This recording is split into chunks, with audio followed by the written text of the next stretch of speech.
On Christmas Eve, while the city slept beneath blinking lights and soft carols, a woman sat alone in her car, watching her breath fog the windshield.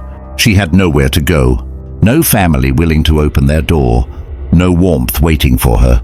Her phone was almost dead when she made one last call. Her sister answered, annoyed, distracted, surrounded by laughter and life. There was no space, no patience, no mercy.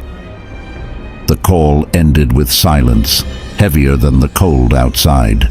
She stayed parked too long enough for a building attendant to knock on her window and remind her she didn't belong there. Overnight parking wasn't allowed. Neither, apparently, was desperation. But before leaving, he handed her a flyer. It promised something impossible: free temporary shelter, no charge, no questions. Just a phone number written in shaky ink. With nothing left to lose, she called. An old woman answered, her voice gentle, almost relieved. "Yes, dear," the woman said. "You can stay for a week." There was only one rule, a strange one. The fireplace in the house must never go out at night. From sunset until morning, every night. The woman agreed without hesitation. Warmth was all that mattered. The address arrived by text. A lockbox, a key, and a final message. The house will take good care of you, if you take good care of it. The house stood alone at the edge of town, older than the streetlights, darker than the snow-filled sky. Inside, the fire was already burning, strong, hungry. It cracked and hissed like it was alive. That first night, she fed it constantly. Wood after wood. The heat was intense, almost suffocating.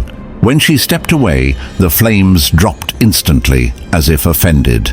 By the second night, she noticed sounds, soft bells, footsteps where no one stood, and laughter, low and distant, echoing through the walls. The fire flared brighter every time she felt afraid. Hungry and exhausted, she ordered pizza. The delivery arrived fast, too fast. The man at the door wore a red jacket, his smile stretched too wide. When she couldn't tip, his eyes darkened.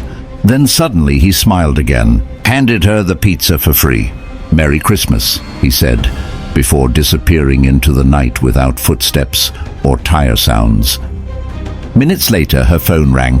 The pizza place claimed no deliveries had gone out, no drivers were working, and one employee had been reported missing weeks ago. The fire roared, the bells returned. Shadows danced along the walls, shapes that looked like antlers, like hands reaching. The house wasn't cold anymore, it was feeding. She tried to let the fire die. Just for a moment, the temperature dropped instantly. The walls groaned, a voice whispered from the chimney, "Heat, heat." She understood then.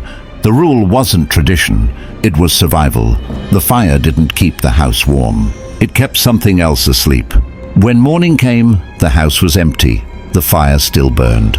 Neighbors later claimed they heard bells that night and laughter and singing. But no one ever saw the woman again. Only smoke, rising warmly into the cold Christmas sky.